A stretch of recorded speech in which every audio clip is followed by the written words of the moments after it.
Hello and welcome to the Transform Your Relationships live show. I'm Laura Rubinstein here with the awesome and fabulous Dr. Rhoberta Shaler. Hi, Rhoberta. Good morning, Laura, the awesome and fabulous Laura Rubinstein. Thank you.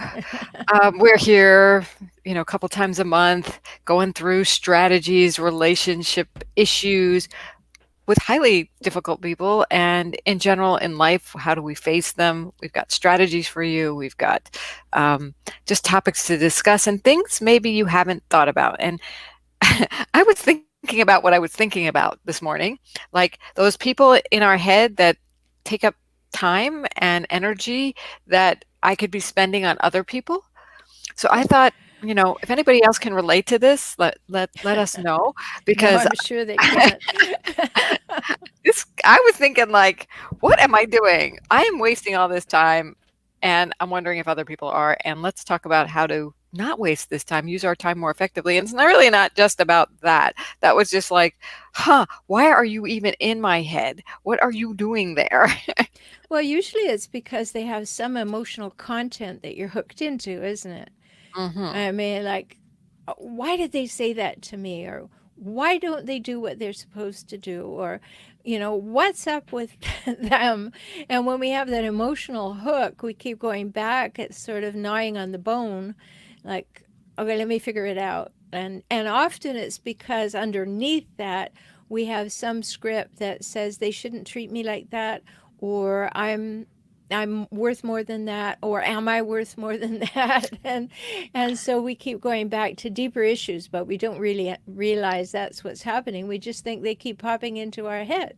All right.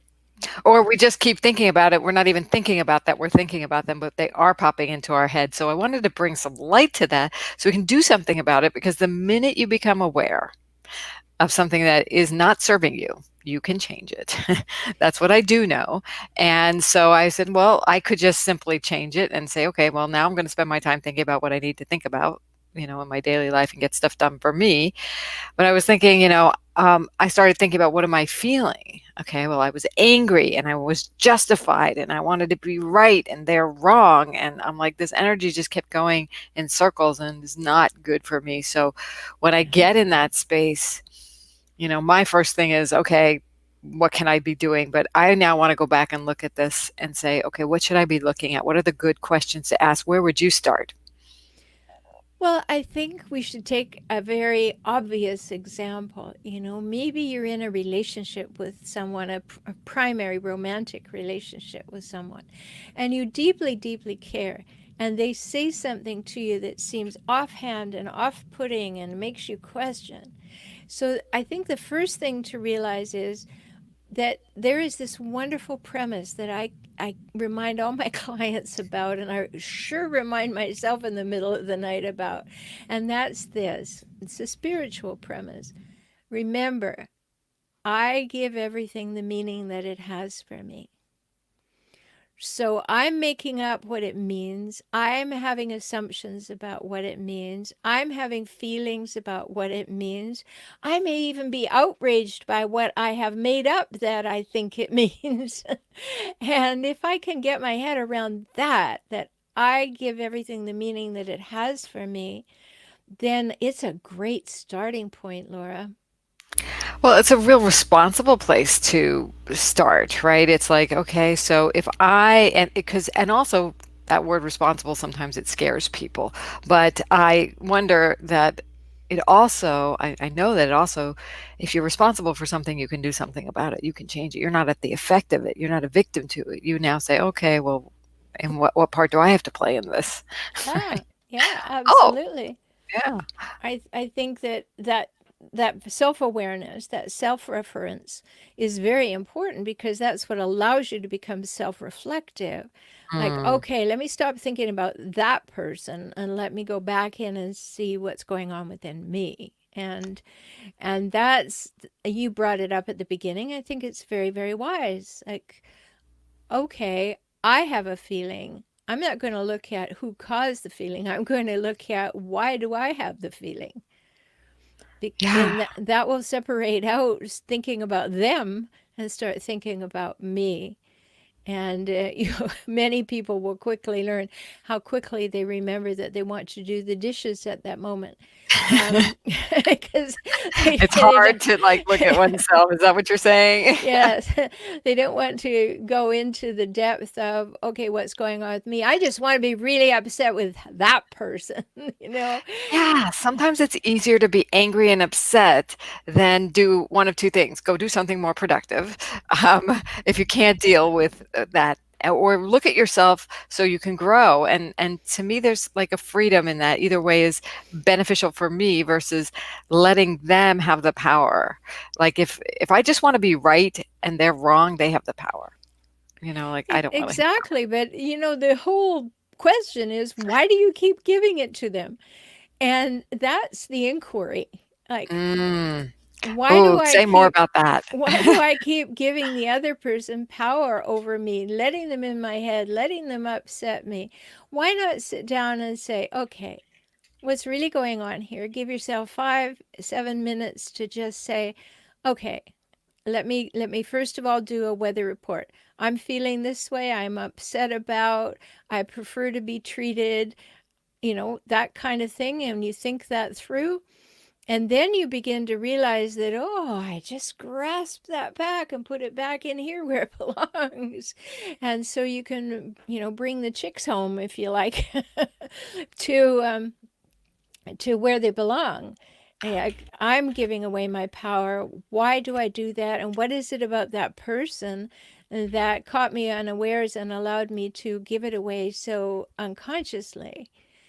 And that's a very big step. Mhm. Right on. Self-reflection is the key to stop giving your power away. I mean, Yes. because then it's like, okay, you really can see what's really going on. I think when we're in the heat of the moment, even in our own internal self, and we're getting our blood pressure raised, we're doing that. But if you notice it right away, like here's where the real growth is if you notice it really quickly, instead of gnawing on the bone, you look in the mirror, then you are in a much better place and you've given away much less energy and time. Because if Mm, I bring it back to the mirror as opposed to gnawing on the bone of why did they and who do they think they are, then I can only have control over myself. I can only affect change within myself. So if I think about myself and what I'm feeling, thinking, wanting, needing, maybe what my boundaries are around this, then I'm doing something productive. I'm doing something that will lead to things getting better. But if I am going down the trail of ain't it awful they done me wrong and who do they think they are, I can stay in outrage and upset. And that's an interesting choice. Why would you want to stay there? right. So it's a good clue if you're watching this and you're in outrage and upset to say, why? You have a choice if you look in the mirror, and it seems scary to do that though. Like, oh my God, then I might be the one at fault. I mean, You that might. it might, and well, if we might be the one at fault, yes, and we'd have to cop to that, and then we wouldn't be right. Well, there's that. And but then there's also the how value is the relationship. If the relationship is valuable to you, then you want to have the transparency to be able to go and not waste another moment on it and say, I made a mistake. I was wrong. I wish I'd done it this way. Will you forgive me? Mhm. And take ownership of it. That's a mark of emotional maturity. So if the relationship really matters, then step up and own it and don't spend another minute going down the garden path with it. Mhm. So What important. pathway do you wanna be? And to the pathway, I think it may be a little bit more scary to take ownership because you've not done that, because the ego fights that a lot. It's like, "No, I don't no, I lose," and if you're a difficult person in and of itself, it's like that is like the death of oneself, right? It can feel like that. So, but we invite you to do it anyway. At least do it internally, right? Like, Yeah. prompt it to yourself. You can lie to other people, but at least start looking, because then it makes it okay, and you gotta work towards what you really, really want underneath it all. You know, even Yeah. though you might be in outrage and suffering and I'm right, they're wrong, underneath it, you really want a peace of mind somewhere, right? Hmm. And the only tool you're using right now is outrage and anger, but there are other tools. So if we just look at it as a spectrum of tools, like you can go to blame, shame, guilt, and I'm right, they're wrong, or you could go to, wait a minute, maybe there's something else I could do about this if I saw my part in it, or if I took responsibility for having what I want. Or And if I looked at it a different way, yes, sometimes we have a judgment that goes in one direction only. And if we look at the flip side of it, we find, oh, there's no energy in the flip side of it. Like I might have a judgment and say, oh, somebody is just, it's kind of underhanded to do that just to get ahead in their business. And then I think, oh, that's a downer. How could I flip it? And then I look at, well, perhaps that's a strategy that works for them and I don't have to adopt it. So let's not spend any more time on it.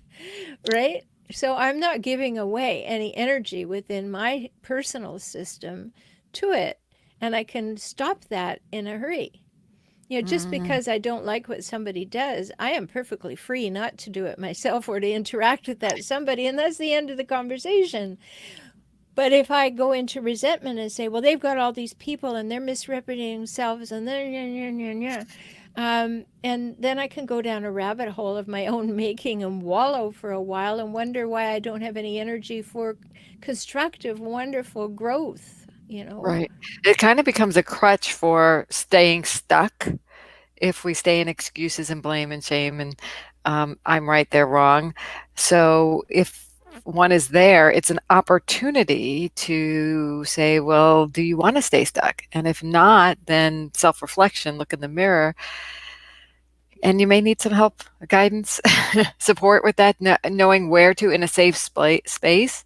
Because some people process things internally, but some people need to talk it out. And if you're one of the talkers, um, you know, I There's way love, more talkers than the ones who figure it out within themselves. yeah, And when people come to me and they say, "Well, I don't know why I need to work with somebody, a mental health professional," I will say to them, "Well, here's my analogy for that.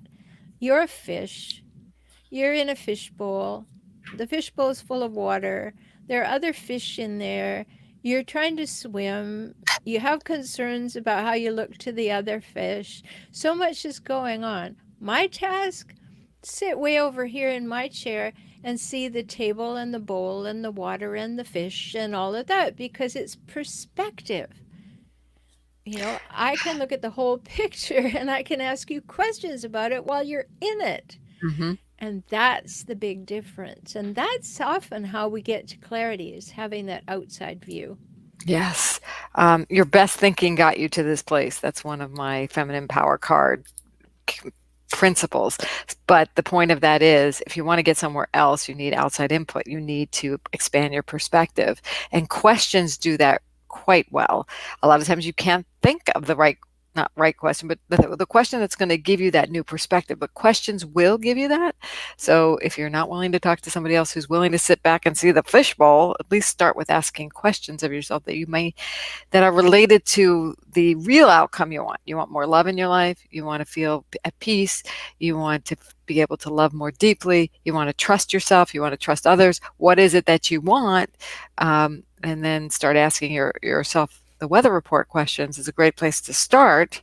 Yeah. And we've done plenty of shows on the weather report. So please watch our Because Transform there Your Relationship. is a chance that you really should get out of that bowl.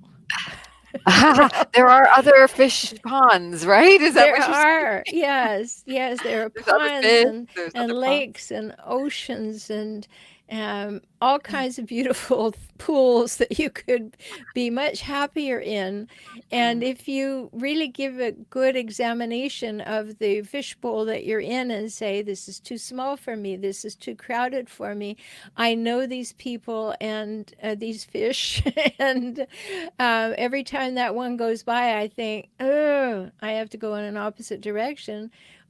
You may need to be in another fishbowl. Yes, I am having this vision of this big, giant, beautiful fish cramped in this little round fish bowl, and it just big eyes looking out the Well, like, what's out there? that's how I felt where I grew up.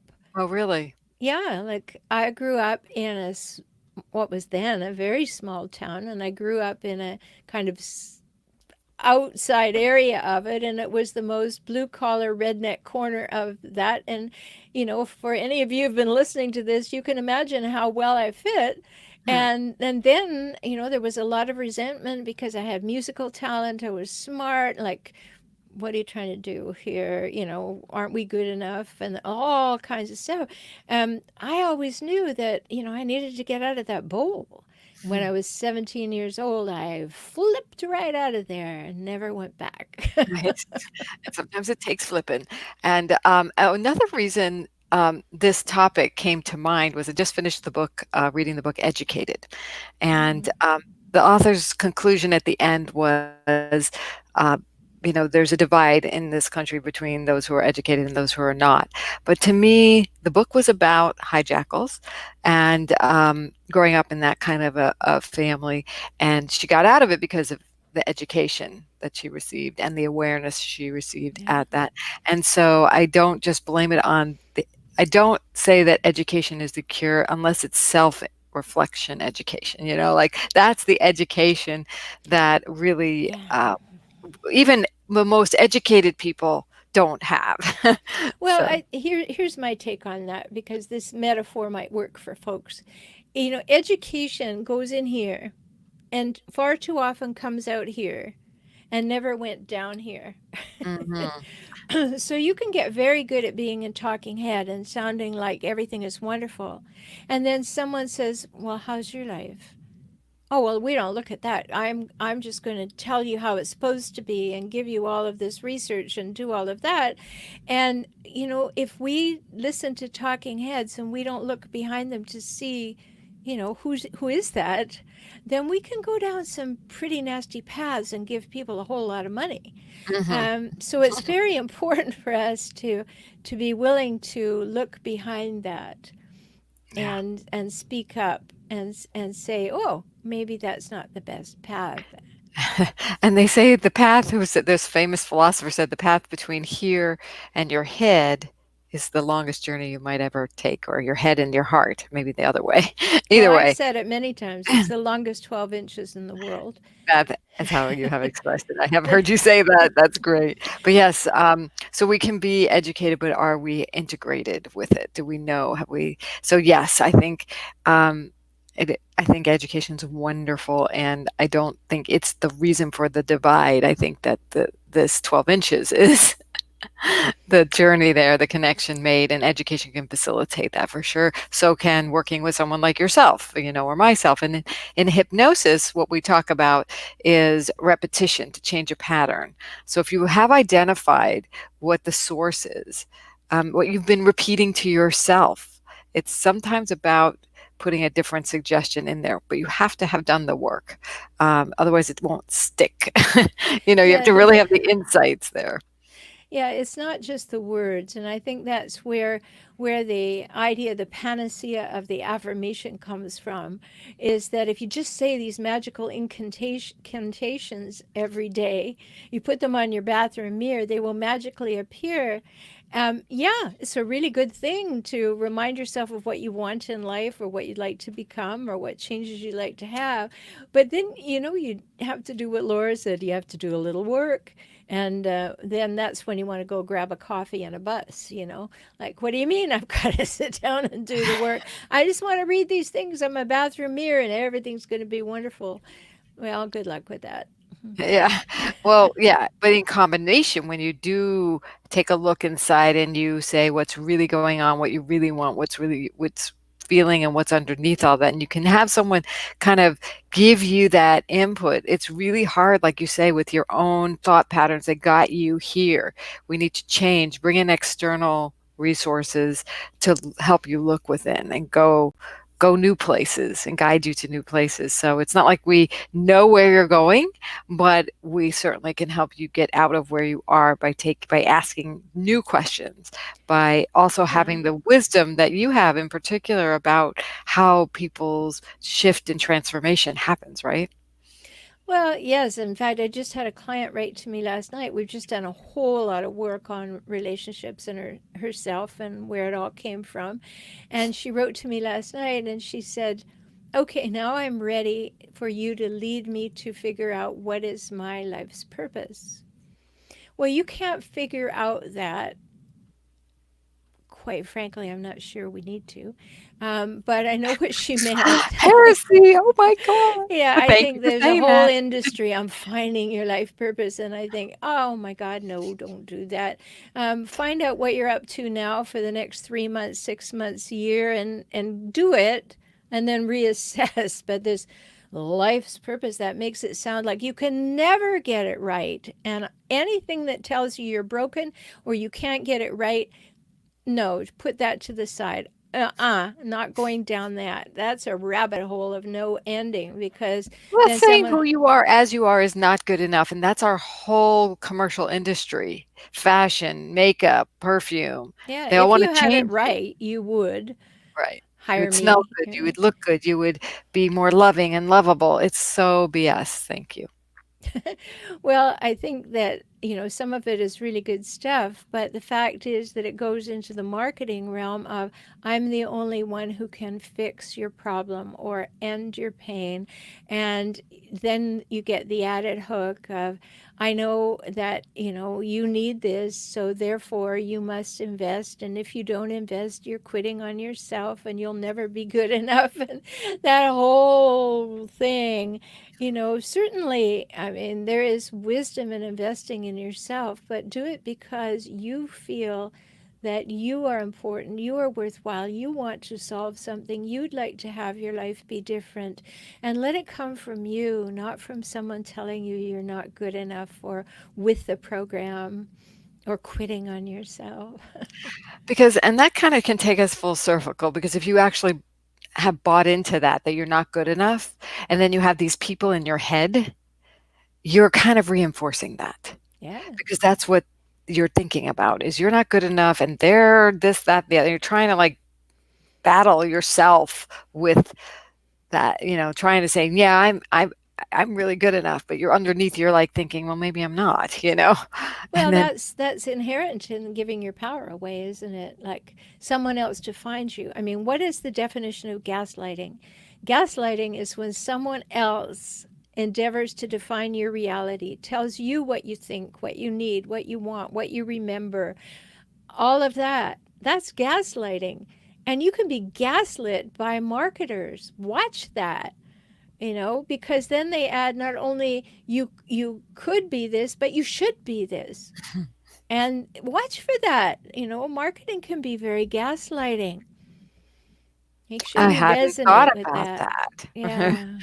As a marketer myself, it's like, okay, am I gaslighting my people? Now I have to go off. We have to go do a whole nother show next time about this. Well, But I that's a love good the thing for us idea. to talk about. Yeah, but I was also thinking about the book and how someone creates, your reality and how to shift into the reality you really want to live. Hmm. So, good food for thought. Who's taking up the space and time in your head? If you want them not to, well, you've got to look in the mirror and say, what do you want? And Hmm. start putting other things in. I know it helps to put other things in when I've identified what's going on here and how can I get myself back to feeling good. And some of the good things could be affirmations. They could be new friends and events that are going to pick you up versus plop you down and reinforce the good stuff in you. And sometimes we have to reinforce the good stuff because we've been so busy reinforcing the bad stuff that we have to counter those neural pathways in our brain Hmm. once we know we need a new one. Yes, and that whole thing about even writing an affirmation can be just so opening Hmm. because if you just allow yourself to say, in my best world, this would be true, and you write it, then you go, oh, it's a possibility. What would I need to do to move in the direction of that possibility? And you entertain a new mindset. And that's where there is great value in deciding what you want to affirm in your life. And then you can calibrate it against what you're doing in your life and see if it is affirming of what you want. Because many people, I'd love to build a business. Great. What do you do all day? Oh, well, well, what do it take to build a business? Well, you got to go in that direction if you'd like to build a business. It's not magical thinking, Mhm. right? So it's important to recognize the difference between a concentrated decision to think of in a certain pathway and then magical thinking. Like if I just pop it into my head, it will manifest. Well, to have that happen, you need to have a whole spiritual foundation that is so well maintained that when you do think of something or someone, something occurs that's positive. Mhm. So creating that foundation takes a little time. That's why we're A here. lot of time. That's why we're here. And we've been here, what is this? We're going on, I think, our 4th year. Yes, we are. And we've gone in many iterations. I mean, we were on something called Blab years ago, We but were. we've been on Yeah. Facebook and YouTube for a long time. So, um, great, great, great conversation. Thank you for helping me get these people sorted out in my head, including myself. I'm going to give myself a little bit more space there. How about that?